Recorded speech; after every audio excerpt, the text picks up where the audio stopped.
أهلا. الإحباط الشعور اللي بيجي نتيجة لعدم تحقيق الشخص للشيء اللي كان بيتمناه. أول لما الإنسان بيحبط بيبقى عنده اختيارين، يا إما إنه يتحول للفنانة إليسا اللي هو مصدومة بجد ومش بنطق ولا عارفة أرد. دي بقى الحالة لما الشخص يفضل محبط ونايم على السرير مقترن لآلام الماضي والمضارع والباست بيرفكت كونتينوس. هو ساعتها بيموت من جواه وبيبكي على حاله وأحزانه اللي جاياله. تامر عاشور مش أحمد بس، لا ده تامر. ازيك يا تامر عامل إيه؟ فاهم؟ ازيك يا عاشور. ضيف على كده بقى شوية إحساس بإنه الضحية الغلبانة المقهورة. جرحوني وقفلوا الارزخانات، لا قالوا لي ازيك ولا سلامات يا خساره. جرحوني وقفلوا الارزخانات، لا قالوا لي ازيك ولا سلامات يا خساره. مش جرحوني شت لا، جرحوني في قلبي. الحالة التانية بقى إن الإحباط ده ممكن يخليك أقوى بكتير جدا من الأول. كل الناس في الدنيا سواء عظيمة أو فاشلة بيمر بصدمات وإحباطات كتير جدا، بس الفكرة هنا في إيه؟ الفكرة إن الموضوع بيعتمد اعتماد كلي على العقلية وطريقة التعامل مع الإحباط. واحد يحبط فاهم ينزل ينام على بطنه على الأرض ويقعد يتدلك على السجادة.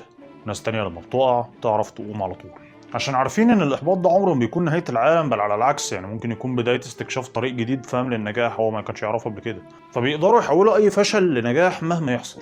اللي بيفرق هنا الشخص الناجح عن الفاشل هو طريقة التعامل مع الإحباطات دي، وده اللي هنتكلم عنه النهارده. فيا ريت تنزل تعمل لايك عشان بيفرق فعلا مع القناة، فعلا يعني مش هزار، وتفعل جرس الاشتراك. ولو عايز تعرف ازاي تحول أي فشل لنجاح كمل الفيديو للآخر.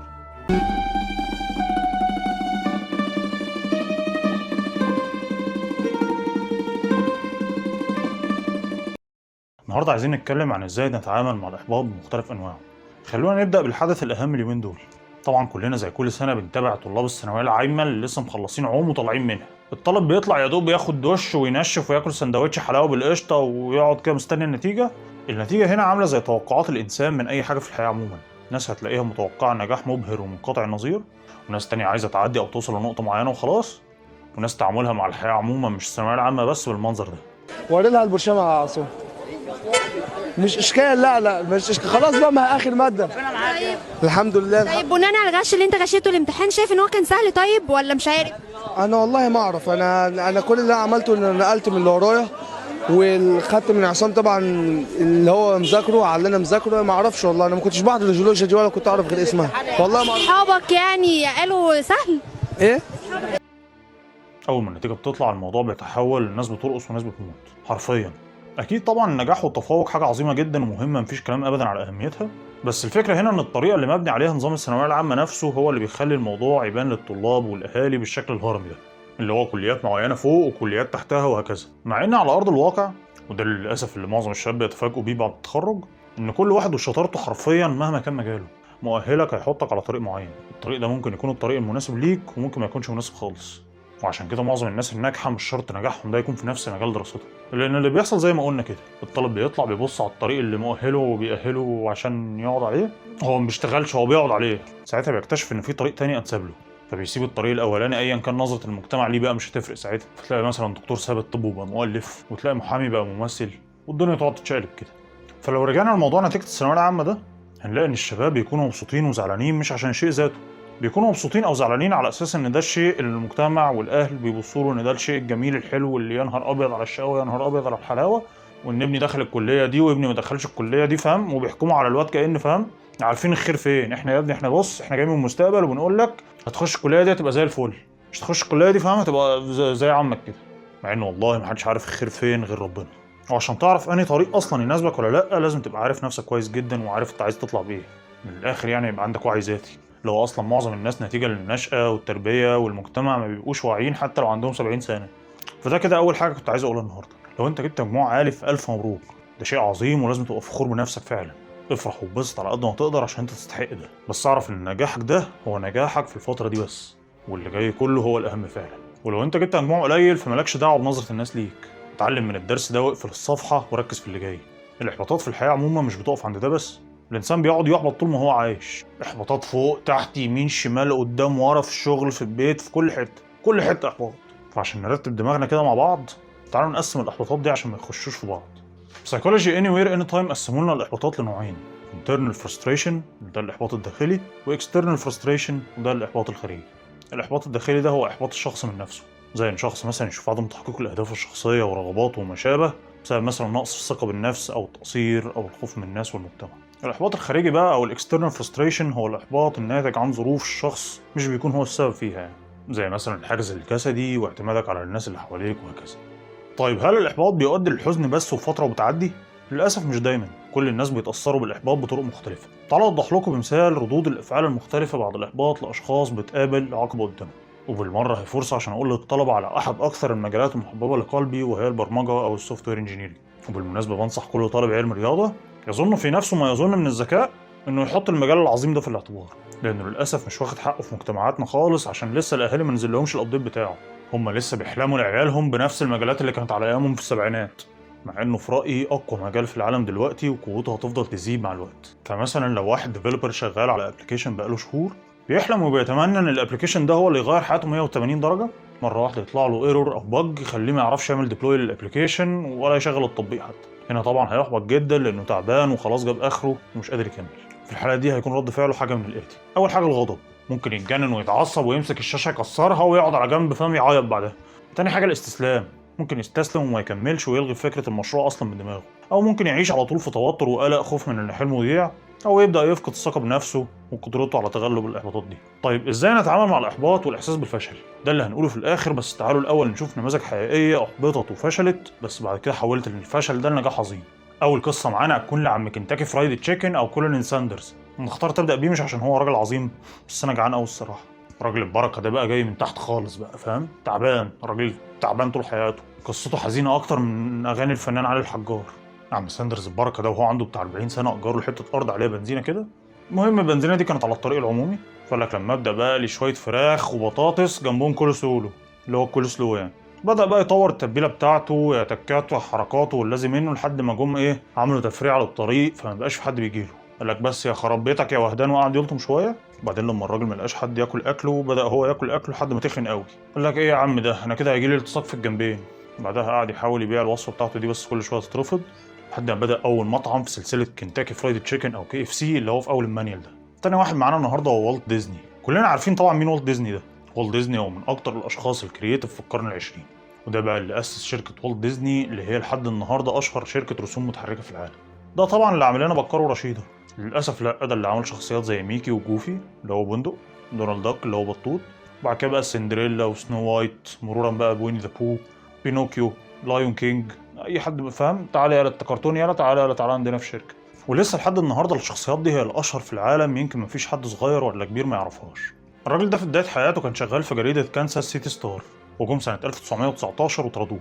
قال لهم ليه كده بس يا رجاله بقى تعملوا معايا كده ليه بقى، ايه الحركات القله دي؟ قالوا له بص يا برنس انت بصراحه مش كرييتيف خالص، احنا عايزين ناس كرييتيف، افكارك كلها بايخه. المهم الراجل مشي وقال ايه يا جدعان ده هو في كده في الدنيا؟ حسبي الله ونعم الوكيل فيكم، حسبي الله ونعم الوكيل فيكم يا سيتي ستار كانساس. بس الراجل ساعتها ما سكتش وقال لك ماشي انا هوريكم انا هعمل ايه.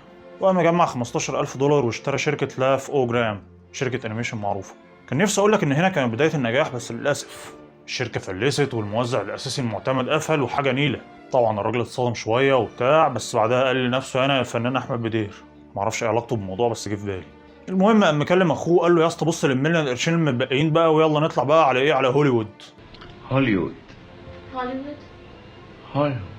راح هوليوود بقى، وطبعا بعد ما الناس مسحت بكرامته هو واخوه وعمامه وخالاته الارض كلهم كانوا بيتلككوا له عشان يمشوه وينتقدوه في كل حاجه صغيره وكبيره، بدا يحقق نجاح نسبي سنه سنه، وبعد كده عرف ياسس شركته والنجاح اللي حققه ده.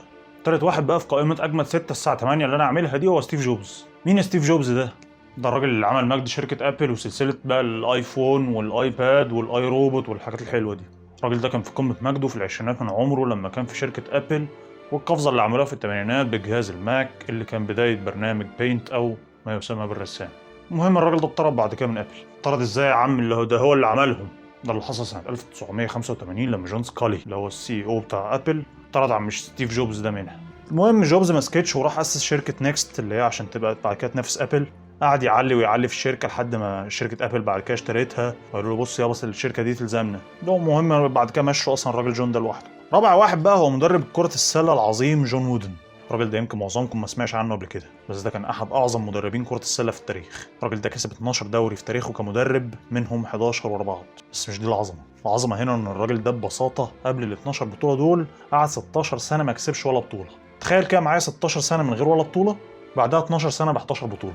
معظم الناس هتسمي الجزء الأول من كاريره كمدرب فشل، بس هو كان بيسميه استعداد. خامس واحد معانا النهارده هو بيل جيتس. ده طبعا غني عن التعريف، من أغنى الناس في العالم بعد ما كان أغناهم أصلا على الإطلاق. مش هقول لك بقى انه رسب في بعض المواد بينما صديقه جاب امتياز مع مرتبة الشرف، وصديقه الآن يعمل في شركة مايكروسوفت بينما هو يمتلك الشركة، عشان كل ده هاري وميمز. الراجل ده أول ما اتخرج عمل شركة تراف أو داتا، ودي كانت شركة عملها مع صديقه بول ألين. ده غير صديقه اللي كان بيذله، ده واحد تاني. المهم الشركة دي كانت معمولة كبداية لطريق البيج داتا اناليتكس، بانه عايز يحلل الداتا اللي طالعة من التيبس زمان يعني بالشكل القديم بتاع الداتا. الشركة للأسف فشلت فشل ذريع، فشل لدرجة كفيلة ان فهمت تخليه يعمل كارير شيفت ويروح يفتح فرن آلي، الا انه كمل بعدها وعمل مايكروسوفت اند ريست از هيستوري. سادس واحد بقى هو الراجل الطيب ده بقى قصته بقى بصوا حاجة ملحمية كده بقولها لكم في يوم من الأيام إن شاء الله. نيجي بقى للنقطة الأهم، إزاي نتعامل مع الفشل والإحساس بالإحباط. زي ما عرفنا أنواع الإحباط من شوية اللي هم الإحباط الداخلي والخارجي، تعال نشوف إزاي نتعامل مع كل واحد فيهم. الإحباط الداخلي ده تتعامل معاه إزاي؟ أنت بقى ما تاخد فترتك من الحزن والصعبانيات وإسماعيل البلبيسي والجو الحزين ده، أهم حاجة إنك ما تطولش في الفترة دي عشان ما تغرسش فيها. انهض من جديد، قوم نفسك بنفسك على طول وحط نفسك على المسار السليم وحاول تتناسى النتيجة وركز على الأسباب. ابدأ شوف بقى الإحباط ده جالك بسبب إيه؟ لو السبب هو مشكلة في الثقة في النفس مثلا ابدأ نميها. لو بسبب تقصير ما في حاجة معينة ابدأ اتعلم الدرس ده، قول بقى أنا مش هعمل كده تاني، أنا أبدأ أحسن من نفسي. اتعلم إن تعبك دلوقتي أحسن بكتير قوي من ندمك بعدين. طور نفسك في كل حاجة تقدر تطورها طول ما أنت عايش، عشان الحياة عبارة عن دوائر ولوبس بتعيد بعضها، فما تفتكرش إن اللي حصل لك امبارح مش هيتكرر تاني. تعلم دايما إنك تكون أحسن نسخة ليك في كل الجوانب. ولو الإحباط خارجي تعامل معاه بإنك تحاول تتجنب اعتمادك على حد غيرك على قد ما تقدر، ولو لقيت طريق مسدود دايما جرب طريق غيره. خليك عارف دايما ان مفيش مشكله ملهاش حل، بس في مشاكل كتير اصحابها مش بيقدروا يوصلوا لحل خالص، بس في نفس الوقت ده مش معناه ان ما كانش ليها حل من الاول. اعتمد على نفسك دايما وخليك مرن وصبور، عدل دايما خطتك عشان توصل للي انت عايزه بأقل خسائر. في حاجه مهمه جدا عايز اقولها لكل واحد محبط، كل الناس في الدنيا لو سالتهم ايه اكتر 3 حاجات نفسكم فيها في الحياه فاكيد واحدة منهم هتكون النجاح.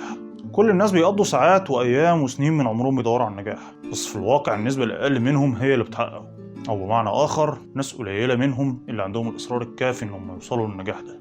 تخيل بقى ان في سبب واحد بس هو اللي بيخلي النسبه الاكبر تفشل وتحبط بدري. السبب ده هو الاحباط والفشل ذات نفسه. اللي بيحدد نجاحك هنا هو ايه اللي مسيطر على دماغك اكتر، رغبتك للنجاح ولا خوفك من الفشل. لو عايز تنجح في اي حاجه في الحياه في 3 عناصر اساسيين هم اللي هيخلوك تنجح. اولهم انك لازم تبقى مستعد دايما انك تحبط وما تتفاجئش. اشتغل وخليك دايما متفائل، بس خليك عارف برضو ان الدنيا لازم هتحبطك في وقت من الاوقات.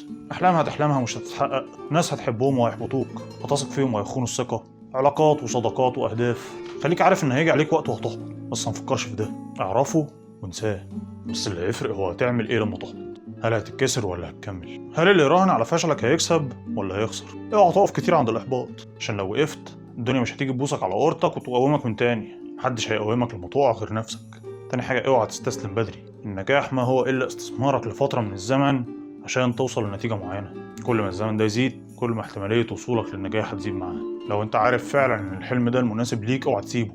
لو عرفت نفسك كويس ومتاكد ان ده الحلم اللي انت محتاجه ما تسيبوش وتمشي مهما يحصل. تالت عنصر، مفيش حاجه اسمها فشل اصلا. الناس الفاشله بس هي اللي بتشوفه، انما الناس الناجحه يا ما بتنجح يا ما بتتعلم عشان تنجح بعد كده. اخر حاجه عايزكم تعرفوها كلكم، في جمله عظيمه جدا قالها توني روبنز: The only thing that's keeping you from getting what you want is the story that you keep telling yourself. الشيء الوحيد اللي بيمنعك من تحقيق اللي نفسك فيه هو القصه اللي بتقولها دايما لنفسك. ما تحاولش ابدا تقنع نفسك انك مش هتقدر تحقق اللي نفسك فيه مهما كانت الظروف. كل شيء نفسك فيه ممكن يتحقق. مهما كنت محبط، مهما كان اللي حصل، قوم تاني وخد بالاسباب وتوكل على الله. ساعتها ربنا هيفتح عليك السبل وهيساعدك تحقق كل اللي نفسك فيه. كالعاده ما تنساش تعمل لايك لانه بيفرق فعلا مع القناه، وتعمل شير عشان اي حاجه مهما كانت بسيطه ممكن تغير نظره انسان عن الحياه كلها. ما تنساش تفعل جرس الاشتراك، واستنى كل حلقه يوم الجمعه الساعه 8 بتوقيت مصر ان شاء الله. مع تحياتي، دكتور مفيل.